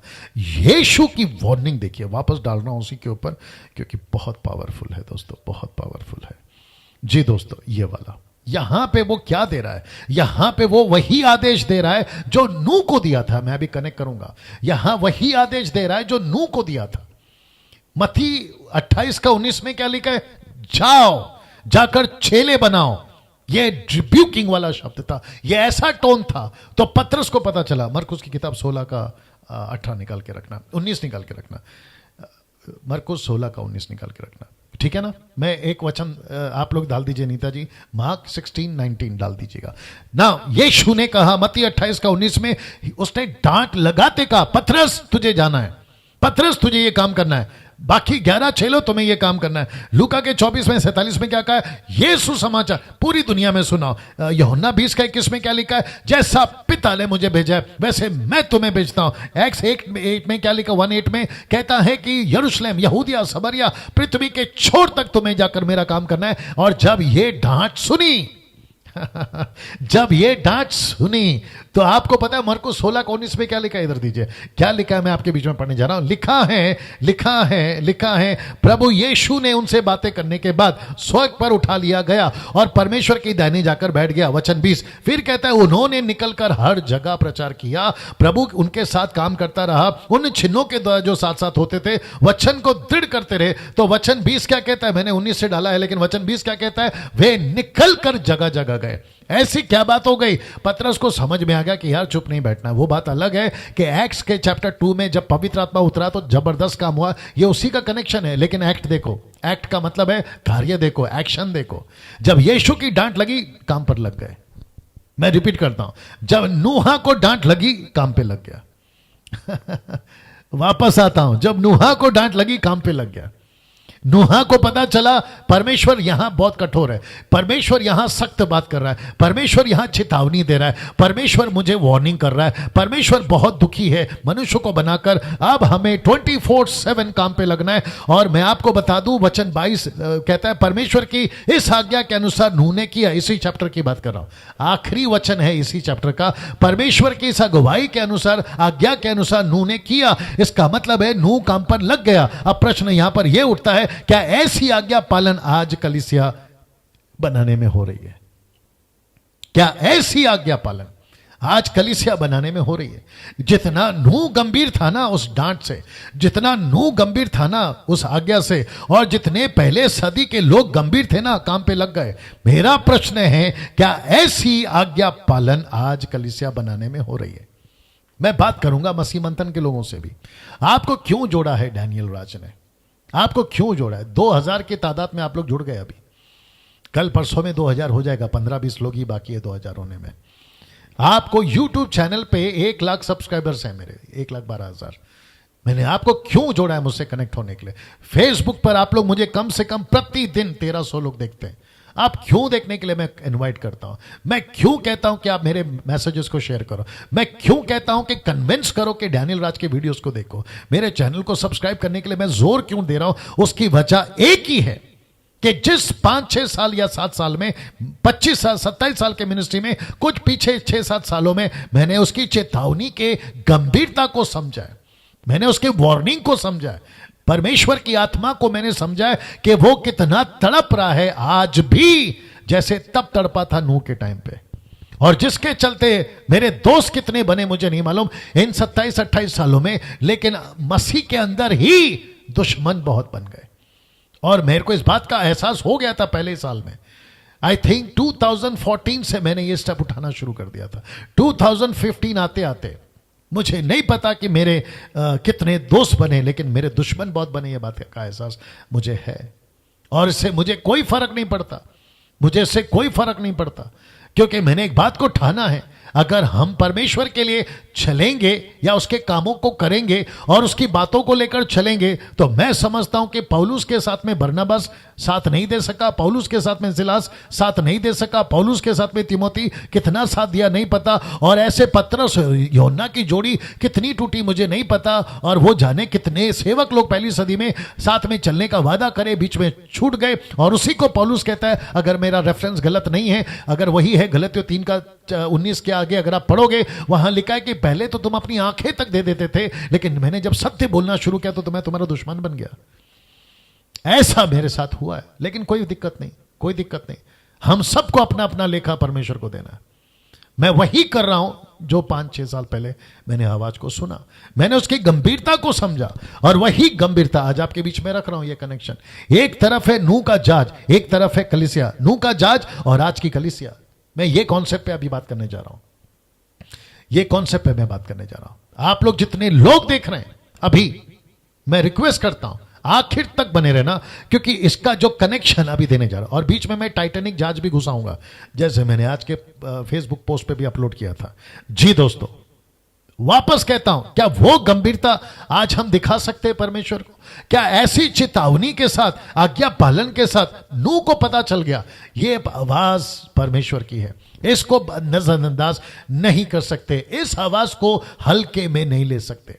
मैंने कल कहा था ना, आज भी पोस्ट डाला था ना मैंने, 20-30 सालों के अंदर कुछ मसीह के लोगों ने, 90% मसीह लोगों ने पाप को हल्के में लिया, लेकिन उस वक्त का नूह ने परमेश्वर की आवाज को हल्के में नहीं लिया। एक वक्त था सर, आप लोगों से बात करूंगा मैं, एक वक्त था सर, जब आप शुरू में आए थे ना प्रभु में, आप बहुत गंभीर थे, आपका प्रार्थना का जीवन गंभीर था, आपका बाइबल पढ़ने का जीवन गंभीर था, आपको पाप इतना भारी लगता था ना, छोटी छोटी गलती। अब तो ऐसा हो गया है कि छोटी पाप तब बड़ी लगती थी, आज बड़ी बड़ी पाप तुमको छोटी लग रही है। पहले तुम परमेश्वर के पास में 5 मिनट बिताते थे ना तो ऐसा लगता था, माफ करें 2 घंटा बिताते थे ना, ऐसा लगता था कि 5 मिनट बिताया। आज आप 5 मिनट बिताते तो ऐसा लगता है कि 2 घंटा बिता लिया, यार बोर हो गया हूं। कॉन्सेप्ट को समझिए मैं क्या बात कर रहा हूं। एक वक्त था तुमको दिल करता था कि मैं फास्टिंग में बैठूं, एक वक्त था तुमको लगता था कि मैं प्रभु के पास में बैठूं, एक वक्त लगता था कि यार 1 चैप्टर नहीं 10 चैप्टर पढ़ूं, लेकिन आज परिस्थिति अलग हो गई है। तो ये परमेश्वर इस अध्ययन के द्वारा आपको एक वार्निंग दे रहा है, एक ऐसी वार्निंग दे रहा है। एक तरफ वार्निंग दे रहा है मेरे द्वारा, दूसरी तरफ शैतान कहता है कि डैनियल राज की वीडियो को मत देखो। अब आप देखिए कि कितना स्मार्ट गेम चल रहा है शैतान का यहां पर। तो शैतान कहता है, अच्छा ये भी कनेक्शन दे देता हूं, शैतान को अविश्वासियों से कोई तकलीफ नहीं है।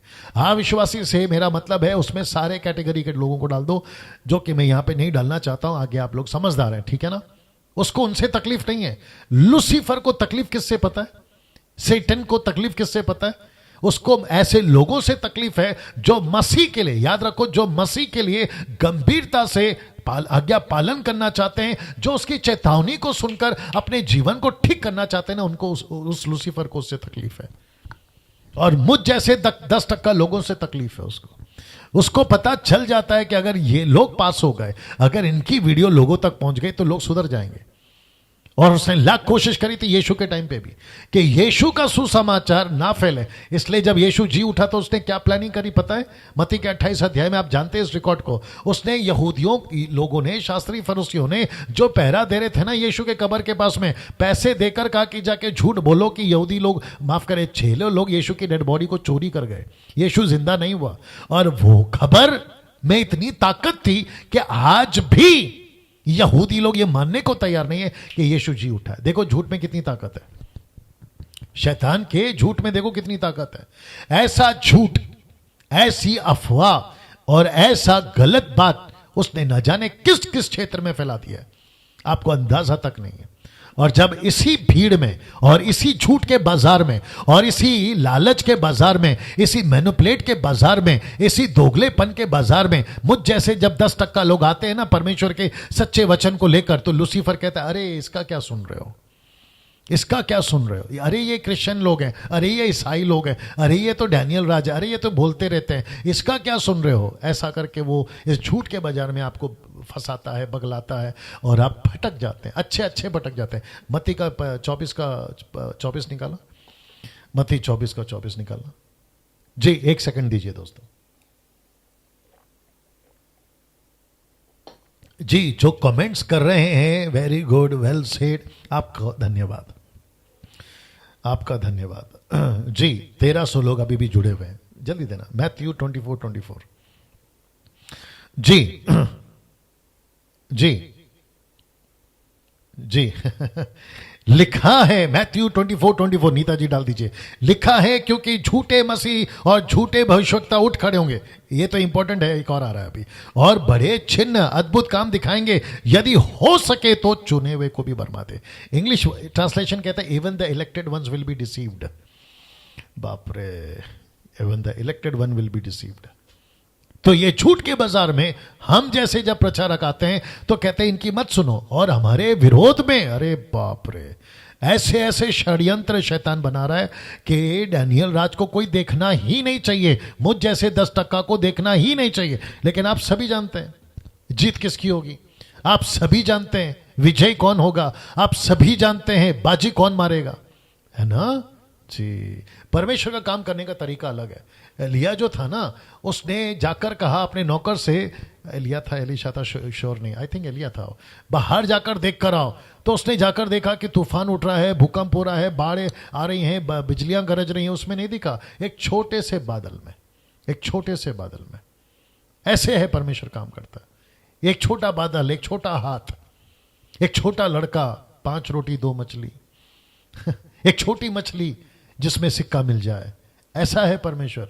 गांव के अंदर कुएं में पानी भरती हुई एक सामरी औरत पेशे से वेश्या वाला काम कर रही है, उसकी कोई इज्जत नहीं है, उसको उठाता है, पानी पड़ा हुआ था कहीं पर, उसको दाकरस बना देता है, 38 साल का पड़ा हुआ था, उसको चलता फिरता कर देता है, पतरस यूहन्ना अनपढ़ थे, उसके द्वारा गजब का काम करा देता है। ऐसा है परमेश्वर। हमको नहीं चाहिए सर, हमको परमेश्वर के तरीके से काम करना है। अपने मुद्दे पर आता हूं। 22 वचन कहता है इसी चैप्टर का, परमेश्वर की इस आज्ञा से के अनुसार नूह ने किया। देखो कैसे काम पे लग गया। आज मेरा चैलेंज है मसीहों को, सेवकों को, आज ये चैलेंज जैसे इसने लिया ना, आप लेकर बताएं। इसलिए लिखा है, क्या ऐसी आज्ञा पालन आज कलीसिया में हो रही है या कलीसिया बनाने में हो रही है? इसलिए कनेक्शन दिया हूं जहाज का और कलीसिया का। नूह का जहाज और आज की कलीसिया, कनेक्शन देखिए। लिखा है नूह आज्ञाकारी रहा। जी हां, नूह आज्ञाकारी रहा। देख लीजिए, आप बाइबल पढ़ लीजिए, नूह आज्ञाकारी रहा। फिर प्रश्न उठता है, आज कलीसिया कितनी प्रतिशत आज्ञाकारी है? Question mark. जी, कलीसिया कितनी प्रतिशत आज्ञाकारी है? आप जानते कितनी प्रतिशत आज्ञाकारी है? कलीसिया में क्या चल रहा है आप अच्छे से जानते हैं। मैं वापस कहता हूं, वो जो 10% है ना, मैं उनको सल्यूट करता हूं। 10% को मैं बहुत अप्रिशिएट करता हूं। मैं फेसबुक पे जब किसी के प्रचार को सुनता, सुन लो मुंबई वालों या भारत के बाहर, नागपुर, पूना, जो भी आप लोग हैं, मैं आप लोगों की जब वीडियो देखता हूं ना, मुझे जैसे ही पता चलता है कि कोई सुसमाचार की बात कर रहा है, मैं तुरंत कमेंट करता हूं, well said brother, good brother, keep it up the good work brother, ऐसा डालता हूं मैं। लेकिन जैसे ही कोई फेसबुक पे मेरे को दिखता है प्रॉस्पेरिटी की प्रचार कर रहा है, क्या कहते हैं, मोटिवेशनल प्रीचिंग कर रहा है, क्या कहते हैं, ब्लेसिंग की बात कर रहा है, आपका अभी प्रभु आपको छू रहा है, परमेश्वर का आत्मा अभी आपको छू रहा है, आपके घर का पर्दे का कलर ये है, आपके सोफे का कलर है, अब जब मैं इसको सुनता हूं सीधा जंप कर देता हूं। नहीं देखता मैं ऐसी बकवास, नहीं देखता। क्योंकि उसके पीछे कारण है। कलीसिया में ऐसा वो सब घुस गया है जो परमेश्वर की लिस्ट में नहीं है। मैं कल भी बताया था, आशीष ऐसी आती है परमेश्वर की अगर तुम जहाज बना रहे हो। पैसे ऐसे आते हैं अगर तुम कलीसिया बना रहे हो, जहाज बना रहे हो।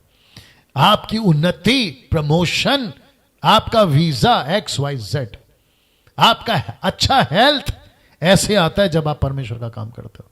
और परमेश्वर कहता है प्रोवर्ब्स 11:26, नीति वचन 11:26। मेरे को अच्छा लगता है ये वचन। मैं वापस कह रहा हूं सर, कुछ ना कुछ आता है, लेते जाओ, क्योंकि परमेश्वर का खाना है ये।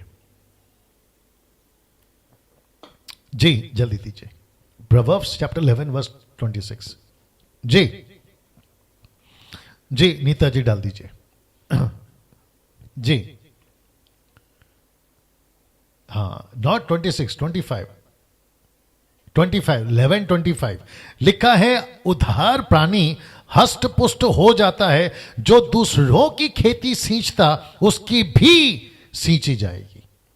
जो दूसरों की खेती सींचता है उसकी भी सींची जाएगी। जो दूसरों के खेत में पानी डालता है उसके भी खेती में पानी डाली जाएगी। जो परमेश्वर का घर बनाएगा उसका भी घर बनाया जाएगा। जो परमेश्वर का काम करेगा परमेश्वर उसका काम करेगा। तुम परमेश्वर की सोचोगे, परमेश्वर तुम्हारी सोचेगा। आप परमेश्वर का काम करो, परमेश्वर आपका काम करेगा। क्या बात है दोस्तों, अजीजों, परमेश्वर के लोगों। So simple is that. यही तो फंडा है, यही नहीं सिखाते, बाकी दुनिया भर का कचरा सिखाते हैं। आशीष के 10 पॉइंट, आशीष के 7 पॉइंट, अभिषेक पहले से मिला पड़ा है, कहते हैं कि आशीष, माफ करें, अभिषेक पहले से मिला पड़ा है, कहते हैं अभिषेक कैसे मिलेगा, और वो भी क्या कहते हैं, ताजा अभिषेक, फिर कहते हैं गाढ़ा अभिषेक, फिर कहते हैं मोटा अभिषेक, फिर कहते हैं एलीशा का अभिषेक। अरे बाप रे, ताजा अभिषेक का मतलब क्या, बासा अभिषेक भी होता है, गाढ़ा का मतलब क्या, पतला भी होता है, और कहते हैं फ्रेश अनॉइंटिंग, थिक अनॉइंटिंग, तो क्या थिन अनॉइंटिंग भी होता है। अभिषेक एक ही है सर, और वो परमेश्वर ऑलरेडी दे चुका है, और उसी को तो कहते हैं पवित्र आत्मा, 1 जॉन 2:27। और मुझे नहीं पता कि ये कॉन्सेप्ट कहां से लेकर आए। कहते हैं कि परमेश्वर आपको अभी छू रहा है, ठपाक नीचे गिर जाओ, और जब तक कोई बहन भाई नीचे नहीं गिरता, ये सेवक लोग उसका सर पे से हाथ हटाते ही नहीं है। अगर नहीं गिरा तो धक्का मार के गिरा देते हैं कि जैसे तैसे गिरो, प्राण छूटे हमारा, मतलब जान छूटे हमारी, तुम नीचे गिर जाओ। क्योंकि फेसबुक चल रहा है, यूट्यूब चल रहा है, और ऊपर से फुटेज बन रहा है, वीडियो वाला वीडियो प्रोग्राम बन रहा है, तो कहीं वीडियो में सेवक की बदनामी ना हो जाए कि ये नीचे नहीं गिरा सका, वो भी अलग नाटक है। अच्छा, जो ऑर्गेनाइजर है, खैर अभी 5-6 महीने से तो नाटक बंद है ऑर्गेनाइजर्स का कि बुलाओ इसको, बुलाओ इसको, बुलाओ। इनका पहले नाटक होता था, पावरफुल पास्टर है तो बुलाओ, डिलीवरेंस वाला पास्टर है तो बुलाओ, कोई बड़ा क्या कहते हैं ना, चमत्कारी पास्टर है तो बुलाओ। चलो ठीक है, अच्छे अच्छे आके गए भारत में, अच्छे अच्छे आकर गए भारत में, क्या कर लिए? क्वेश्चन मार्क है ना? जी हां। अब यहां पे डैनियल राज क्या बोल रहा है? सच्ची बात, तकलीफ होगी ना, क्योंकि यहां पे मैं लॉलीपॉप तो नहीं खिलाऊंगा आपको, आपको तो तलवार ही मिलेगी ना, क्योंकि वचन ही तलवार है। अच्छे अच्छे आके गए, नाम नहीं गिनाऊंगा, नाम तो मैं वैसे भी नहीं लेता हूं, कुछ लोग जैसे लेते हैं, मैं तो नहीं लेता। आप लोग जानते हैं समझदार को इशारा काफी है, और जब इशारा काफी है तो डिटेल में क्यों जाऊं। अच्छे अच्छे आकर गए, ऐसे वाले वैसे वाले पैसे वाले, लेकिन अभी भी वही परिस्थिति है। अभी भी कॉल जाते हैं पास्टर को, वो चाहे कोई भी डिनोमिनेशन हो, पास्टर साहब प्रार्थना करिए, तकलीफ में है। तो अरे पिछले हफ्ते तो अभिषेकित सेवक आकर गया था, आपके सर पर हाथ रखा, नहीं वो ठीक था, लेकिन 4 दिन उसके बाद परिस्थिति फिर वही खराब है। तो ऐसा चल रहा है सर आज कलीसिया के अंदर, झगड़े, कलीसिया के अंदर मारपीट, यहां तक कि बंदूक भी चलती है कलीसिया के अंदर। ऐसे ऐसे किस्से सुने मैंने। अब बताइए, अब अगर ऐसी परिस्थिति रही तो तब की नूह की जहाज, आज की कलीसिया में अंतर आप ही लगाइए। आज्ञाकारी कहां है आप लोग जानते हैं। अब इसको देखो, तब नूह ने खुद को संसार से अलग रखा था। प्रश्न उठता है, आज कितनी प्रतिशत चर्च ने खुद को संसार से अलग रखा है? अब आप सोचिए, आपके चर्च में, नॉट सब, हाँ याद रखो 90% की बात कर रहा हूं, 10% तो अच्छा है, मैं बात कर रहा हूं 90% की। चर्च में क्या घुस गया? संसार। जबकि संसार में घुसना चाहिए था चर्च को, लेकिन चर्च में घुस गया संसार।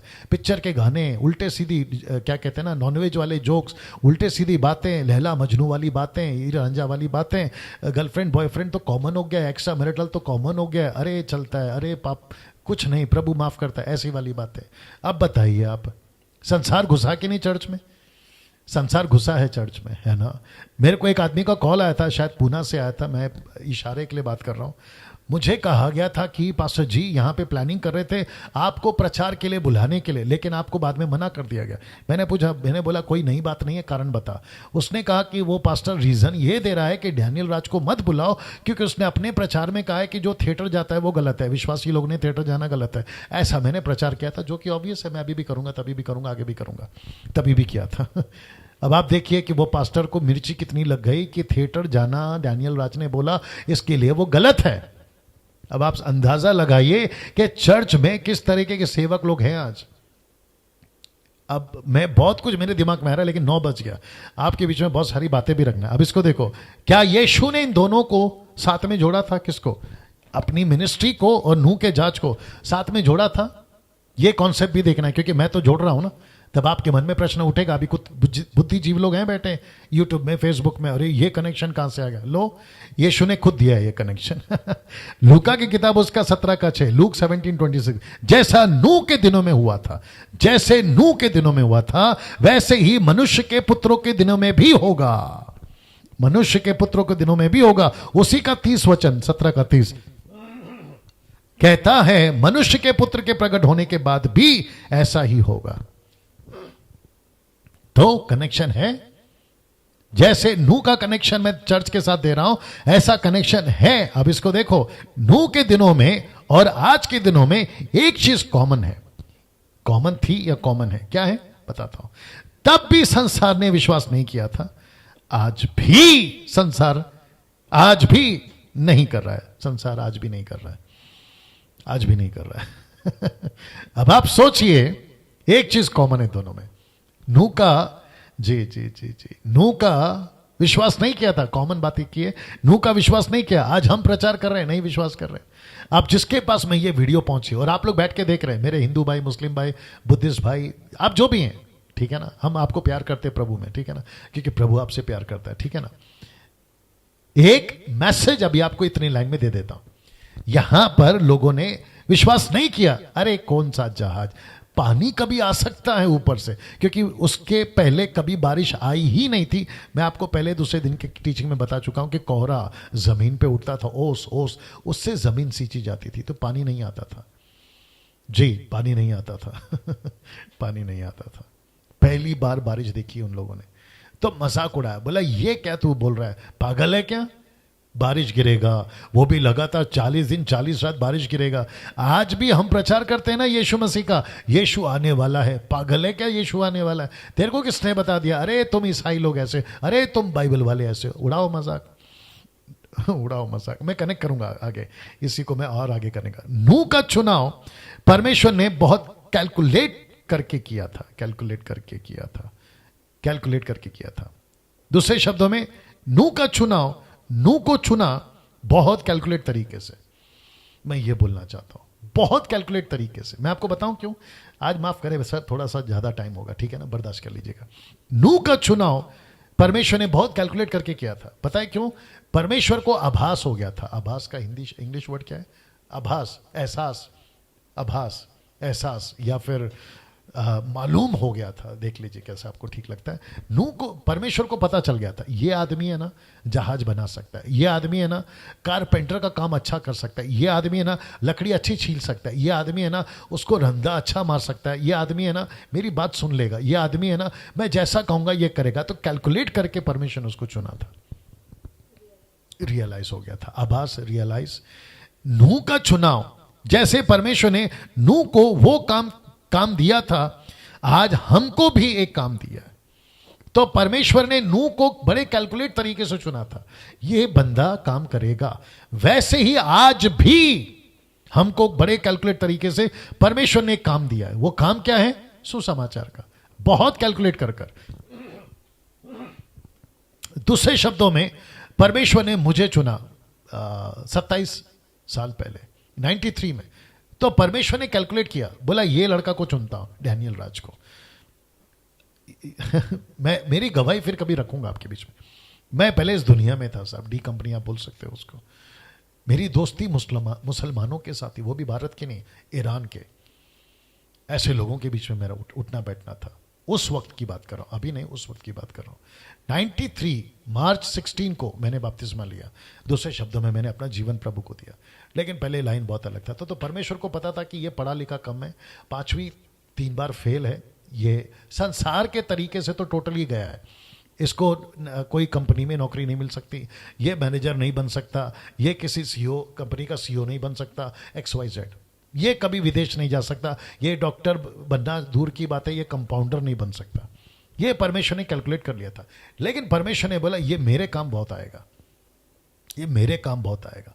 तो 20 साल खूब गाना गाया, खूब नाम कमाया, बहुत फेमस हो गया था। लेकिन 7 साल से परमेश्वर ने बोला बेटा अब आजा, जहाज बनाना है। समझ गए ना आप? जहाज बनाना है।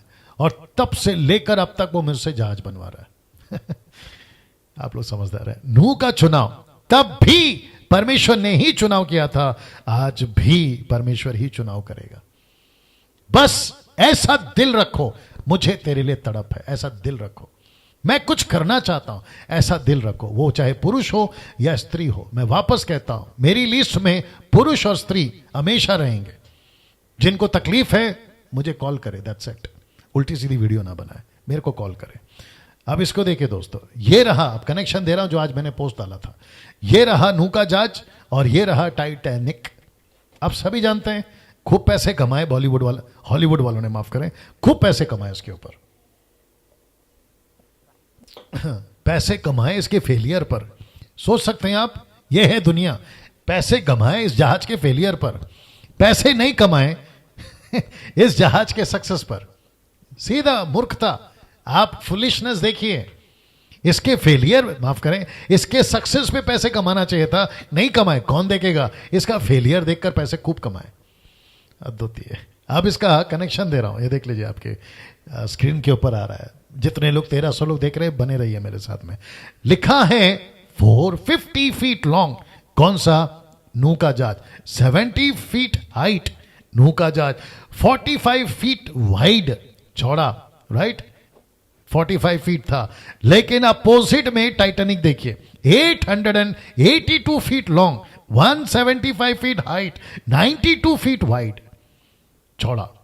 इतना कुछ रखकर भी मैं कनेक्शन करूंगा। साथ ही साथ अभी आ गया टाइटैनिक इस तरफ। 3547 पीपल जहाज के अंदर थे। इनफ फूड, बहुत खाना था फॉर 2 वीक्स, 2 हफ्ते के लिए बहुत खाना था इतने लोगों के लिए। अब ठीक उसके बगल में देखिए 8 लोग थे और क्रीचर्स या जीव जंतु या 4 पैर वाले या पक्षी उड़ने वाले, वह संख्या देखो कितनी है। लिखा है 2,50,000। यह आपको गूगल पे मिल जाएगा, विकिपीडिया। और साथ ही साथ में 1 साल का खाना, 1 साल का खाना रखा था परमेश्वर ने। 120 दिन तो पानी घटने में लगा, 40 दिन रात वो अलग, फिर पानी घटने से लेकर 7 दिन दो बार रिपीट हुआ है। एक बार कौवा उड़ाया, फिर 7 दिन के बाद में कबूतर उड़ाया, फिर 7 दिन के बाद में एक और कबूतर उड़ाया। ऐसे करके आप कैलकुलेट करोगे तो आप समझ जाइए। तो ऐसी परिस्थिति में अब आप वापस पीछे ले चलता हूं। अब आप सोचिए, ये इसका लेंथ, ये इसका हाइट, वाइड, लॉन्ग, ये इसका लॉन्गनेस, हाइटनेस एंड वाइडनेस। उसके बावजूद आप ये देख लीजिए, लेकिन आपको पता है ये चित्र बताएगा आपको कौन बचा, क्वेश्चन मार्क। आप ही बताइए कौन बचा। वाह, दूसरा बताता हूं आपको। ये जहाज बना है स्टील का, आधुनिक युग का स्टील। ये बना लकड़ी का, ये बना लकड़ी का।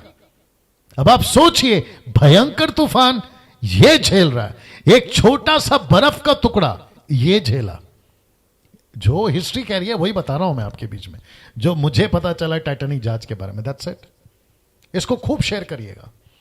ये रही परमेश्वर की ताकत जो बचाया। ये रहा टाइटैनिक का ओनर, बॉस, जिसने कहा था, स्टेटमेंट दिया था कि आंधी तूफान क्या चीज है, परमेश्वर, इवन गॉड, ऐसा कहा था उसने, परमेश्वर भी नहीं डुबा सकता इस पानी के जहाज को। 2 हफ्ते के अंदर खेल खत्म। और आप सब जानते हैं 1200, 1300, 1500 के आसपास लोग बचे, बाकी सबकी आप जानते हैं। मेरा प्रश्न है, कौन बचा? ये जहाज नूह का। पता है क्यों? जो परमेश्वर की योजना पे चलता है ना, या जो परमेश्वर की मर्जी पे चलता है ना, परमेश्वर उसे बचाता है। मैं कल आपको बताऊंगा। अब इसको देख लीजिए। तब भी जितने अंदर थे वे ही बचे, जितने अंदर थे ना वे ही बचे। और आज भी जितने मसीह में हैं वे ही बचेंगे। वो ही बचेंगे। क्या बात है, क्या बात है। दोस्तों, कैसा लग रहा है? मेरे दोस्तों, अजीजों, परमेश्वर के लोगों, मेरे हिंदू भाई, मुस्लिम भाई, बुद्धिस्ट भाई, आप जो भी देख रहे हैं, शायद आप यीशु को नहीं जानते हैं, मानते हैं, यीशु को अपना जीवन नहीं दिया आपने अभी तक, आपने अपना मुक्तिदाता, उद्धारकर्ता स्वीकार नहीं किया। नहीं किया तो कर लो यार, क्योंकि वही बचेगा जो अंदर है। जैसे ये बचे थे 8 लोग इसके अंदर, बस वही बचे, बाकी सब खत्म। वैसे ही ये बोलते वक्त में मुझे खुशी नहीं है। ये बोलते वक्त में मैं ये नहीं कह रहा हूं कि आप लोग कितने कमजोर और हम कितने ताकत, ना ना ना। एक तरफ यहां दुख है। अगर ये सच में घट गया, अगर ये सच में घट गया, चित्र देख लीजिए, अगर ये सच में घट गया तो क्या होगा? दुख की बात क्या है पता है? दुख की बात यह है, मजाक तब भी उड़ाया था, मजाक आज भी, अब भी उड़ाया जा रहा है। मजाक तब भी उड़ाया था, अरे ये क्या जहाज बना रहा है, अरे ये क्या कह रहा है बारिश आएगी, अरे ये क्या कह रहा है। आज भी हम प्रचार करते हैं, कहते हैं क्या सबूत है कि यीशु ही सच्चा परमेश्वर है। मुस्लिम्स लोगों ने आजकल एक नया प्रश्न खड़ा कर दिया है, कहते हैं क्या सच में यीशु मसीह क्रूसीफाई हुआ था? मूर्खों वाली प्रश्न, फुलिशनेस वाले प्रश्न उठा रहे, क्वेश्चंस उठा रहे। फिर तो अब तो ये भी हद कर दी, कहते हैं कि इनकी बाइबल ही करप्ट है। अब आप सोचिए शैतान का कितना बड़ा खेल चल रहा है। अब आपको मैं बताऊं, मजाक तब भी उड़ाया था, मजाक अब भी उड़ाया जा रहा है, लेकिन परिणाम जो तब हुआ था वो ही अब होगा। और वो परिणाम क्या था? सब खत्म, वही बचे जो अंदर थे। आज भी वही होगा, जितने यीशु में हैं वही बचेंगे। अब ये बहस का विषय है, आप कर सकते हो सवाल, कल करिए, बिल्कुल करिए, स्वागत है आपका। फिर हमारे वाले का क्या, वो अलग विषय है भाई। फिर हम जो इसको मान रहे उसका क्या, वो अलग विषय है भाई। मुझे आप ये पूछो, ये ताला लगा है, इसको खोले कैसे? मैं ये बता रहा हूं, ताला उसी से खुलेगा जिसकी चाबी बनी है इसके लिए। फिर अगर आप ये पूछोगे, फिर ये चाबी का क्या, वो चाबी का क्या, नीली चाबी का क्या, पीली चाबी का क्या, यार ये क्या क्वेश्चन है? आपने पूछा ना ताला कैसे खुलेगा, मैं तो वही बताऊंगा ना कि ये चाबी से खुलेगा, क्योंकि वो ताला, चाबी उसी का ताला है, ताला उसी का चाबी है। यही तो बात है। आप मुझे पूछ रहे हो कि संसार में इंसान कैसे बचेगा, मैं वही तो बता रहा हूं कि जो यीशु मसीह में वही बचेगा। और मैंने कनेक्शन किया है आपको नूह के जहाज से, और इतिहास गवाह है, इतिहास गवाह है, इतिहास गवाह है कि परिणाम वही हुआ। जो जहाज के अंदर थे वही बचे, आज भी वही परिणाम होगा, जो यीशु मसीह में वही बचेगा। आगे आप समझदार हैं इस बात को, अगर आप समझ रहे हैं दूसरों तक बताइए, मैं तो अपना काम कर रहा हूं और मैंने कल कहा था हम सच बोल के रहेंगे, किसी के बाप से नहीं डरेंगे, किसी के बाप से नहीं डरेंगे। मैंने कल कहा था ना 100 साल जीने के लिए थोड़ी पैदा हुआ हूं, 100 साल जीने के लिए पैदा नहीं हुए सर। मैं समाप्त कर रहा हूं, लेकिन ये वचन के साथ में वचन 10, नूह से शेम, हाम, ये फेत, शेम। शेम जो है ना, ये यहूदी कौम का बच्चा है, मैं बताऊंगा, कनेक्ट करूंगा। और आप जानते कि हाम का क्या चक्कर हुआ था, केन का लाइन निकला था या उसके आगे निकले थे, ठीक है ना। 3 पुत्र उत्पन्न हुए और ये 3 बच्चे थे जिससे आज पूरी दुनिया आप देख रहे, यही 3 बच्चे। आदम से कनेक्शन चला नूह तक, नूह खत्म, उसके बाद ये 3 बच्चों से आगे कहानी चली और हम सब उसी के औलाद हैं। और इसमें से जितनी लाइनें बनी है वो फिर अलग गड़बड़ है। चलिए वचन 11, उस समय पृथ्वी परमेश्वर की दृष्टि में बिगड़ गई थी, उपद्रव से भर गई थी। वचन 12, परमेश्वर ने पृथ्वी पर जो दृष्टि की तो क्या देखा कि वह बिगड़ गई है, क्योंकि सब प्राणियों ने पृथ्वी पर अपना अपना चाल चलन बिगाड़ लिया था। वचन 13, तब परमेश्वर ने नूह से कहा, तब परमेश्वर ने नूह से कहा, तो इसका मतलब है यहां कन्वर्सेशन चल रहा है, नूह से परमेश्वर बात कर रहा है, ठीक है ना। मैं बात करना चाह रहा था लेकिन वक्त की कमी है। सब प्राणियों के अंत करने का प्रश्न मेरे सामने आ गया है, क्योंकि उनके कारण पृथ्वी उपद्रव से भर गई है, इसलिए मैं उनको पृथ्वी समेत नाश कर डालूंगा। परमेश्वर ने नूह से बात की, अर्थात अपनी योजना में शामिल किया। परमेश्वर ने उसको शामिल किया था। आज भी परमेश्वर हमसे बात कर रहा है। क्या आप उसकी योजना में शामिल होना चाहते हो? आपका जवाब होना चाहिए यस, आपका जवाब होना चाहिए यस। अब इसको देखिए, इसलिए तू गोपेर वृक्ष के लकड़ी का एक जहाज बना ले। मैं जो पेड़ बोलूंगा, मैं जो लकड़ी बोलूंगा, उसी का जहाज बनाना है। मुझे आइडिया नहीं देना, नूह बाबा मुझे आइडिया नहीं देना, ये लकड़ी मजबूत है प्रभु, ये लकड़ी ज्यादा टिकेगी प्रभु, ये लकड़ी ज्यादा चलेगी प्रभु, इसके अंदर कीड़े नहीं लगेंगे, इसको फंगस नहीं लगेगा, इसमें होल नहीं होगा। ये सारा आइडिया परमेश्वर बोलता है बेटा मेरे को नहीं देना। लकड़ी को मैंने बनाया, पेड़ को मैंने बनाया, और मैं अपने तरीके से जो बोल रहा हूं उसी से बना। इसलिए तू गोपेर वृक्ष की लकड़ी का ही जहाज बनाना। सी दैट, वाह। उसमें कोठरियां बनाना, भीतर बाहर उस पर राल लगाना। 15 वचन 15, इस ढंग से तो उसको बनाना, जहाज की लंबाई 300 हाथ, चौड़ाई 50 हाथ, ऊंचाई 30 हाथ की हो। जहाज में एक खिड़की बनाना, उसके हाथ ऊपर से उसकी छत बनाना, जहाज की एक एक द्वार रखना, जहाज में पहला दूसरा तीसरा खंड बनाना। ये सारी चीजें क्यों, मैं आपको अभी बता रहा हूं। सुन, मैं आप पृथ्वी पर जल प्रलय करके सब प्राणियों को जिनमें जीवन का श्वास है आकाश के नीचे से नाश करने पर हूं, और सब जो पृथ्वी पर मारे जाएंगे वे सब, और सब जो पृथ्वी पर हैं मारे जाएंगे। वचन 18, परंतु तेरे संग में वाचा बांधता हूं। क्या बात है। नूहा कहीं डर ना जाए। नूहा जब ये सुन रहा है ना, मैं किसी को नहीं बख्शूंगा, तो तुरंत उसके मन में डर आ गया होगा। तो परमेश्वर ने बोला, हे वेट, तेरे को नहीं मारूंगा तेरे को नहीं मारूंगा। आज परमेश्वर हमसे भी यही बात कर रहा है, मेरा काम करो, तब तकलीफें आएंगी, लेकिन मेरी वाचा तेरे साथ है, मैं तुझे बचाऊंगा। मैं सबको कहना चाहता हूं, मैं तुझे बचाऊंगा, ठीक है ना। तो चिंता नहीं करना। इसलिए तू अपने पुत्रों, स्त्री, बहुओं समेत जहाज में प्रवेश करना। टोटल 8, नूह को गिन के 8। अब वचन 19, सब जीवित प्राणियों में से तू एक एक जाति के 2-2 अर्थात एक एक नर और एक मादा जहाज में ले जाकर अपने साथ जीवित रखना। एक एक जाति के पक्षी, एक एक जाति के पशु, एक एक जाति के भूमि पर रेंगने वाले, सब में 2-2 तेरे पास आएंगे, कि तू उनको जीवित रखे। भांति भांति का भोजन पदार्थ जो खाया जाता है उनको तू लेकर अपने पास इकट्ठा कर रखना, जो तेरे और उनके भोजन के लिए होगा। परमेश्वर की, अब जरा देखो पावरफुल लाइन है, परमेश्वर की इस आज्ञा के अनुसार नूह ने किया। वाह परमेश्वर की इस आज्ञा के अनुसार नूह ने किया। क्या टफ था ये। अगर आप और मैं होते ना तो हमको एहसास होता कितना टफ है। जहां सब गड़बड़ चल रहा है उसके बीच में आज्ञा पालन करना, क्या बात है। जब हम नूह को मिलेंगे ना ऊपर, इसको बहुत अप्रिशिएट करेंगे, यार क्या गजब का काम किया। कुछ ऐसे कैरेक्टर्स हैं बाइबल के अंदर जो गजब का काम करके बैठे। चलिए दोस्तों, समाप्त कर रहा हूं। ये नंबर है मेरा, दोपहर को 2 बजे से शाम को 6 बजे तक आपको कॉल करना है। एक नंबर विनंती है, प्रार्थना निवेदन नहीं देना है, बल्कि प्रार्थना विश्वासियों ने खुद करना है। आप बाइबल से प्रश्न पूछना है, अपनी समस्या नहीं बताना है। यूट्यूब चैनल को सब्सक्राइब कर लीजिएगा, वापस से आपके बीच में रख रहा हूँ। अभी जितने लोग देख रहे हैं यूट्यूब चैनल, आपने सब्सक्राइब नहीं किया, प्लीज़ कर लीजिए, और दूसरों को शेयर करने के लिए भी आप लोग बताइएगा। कल 23वां दिन की बात कर रहा हूँ, 23वां दिन अध्याय 7 का अध्ययन कल होगा या कल से होगा, ठीक है ना। 7th चैप्टर 23rd डे यानी कि कल हम आपके बीच में रखेंगे। तो वापस कहता हूं, आप सभी जितनी तादाद में ऐसी शिक्षाओं को शेयर कर सकते हैं शेयर करिए, दूसरों को बांटिए। अविश्वासियों को भेजना है जरूर भेजिए। मैं समझता हूं कि 2020 ये जो है ना 2020 लूसीफर ने परिस्थिति को लाया है। कोरोना वायरस परमेश्वर की ओर से, मैं ये बता चुका हूं। लेकिन जितनी भी गड़बड़ियां अभी चल रही हैं चारों तरफ, उसके बीच में परमेश्वर अपनी कलीसिया को फाउंडेशनली मजबूत कर रहा है वचनों के माध्यम से।